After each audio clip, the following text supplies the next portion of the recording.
And on the bench today we have this LFD Mistral amplifier, made in England. I'd a guess probably 1990s.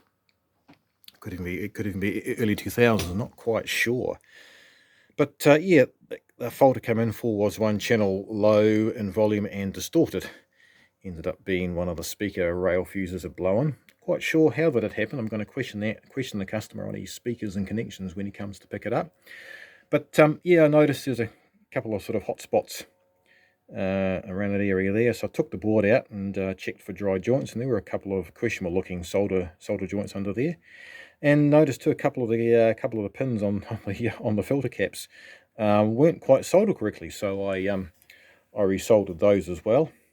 And yeah, it's quite a nice amplifier. Sounds nice, and very, very basic. Uses MOSFETs for the outputs, but ended up changing these to 100 mic caps. These ones here, and since they were in the areas of heat, and both of them actually read quite low, and the ESR is quite high, as you'll see. So I'll just press the button.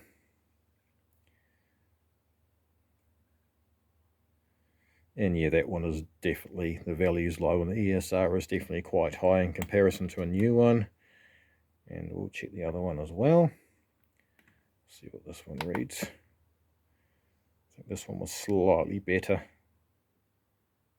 Yeah, that one's slightly better ESR wise, but the values are still a wee bit low as well. But I thought, well, I'm in there, I might as well change them.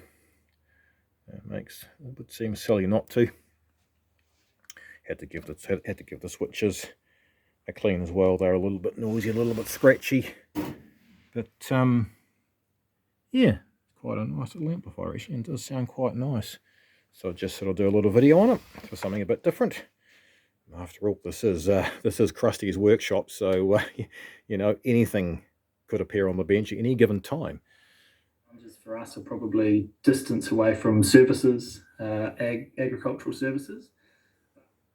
I'm sure that bit of audio wouldn't flag any copyright content on YouTube, but yeah, right. Well, there you go. Thought I'd just do a little video on this and something a bit different.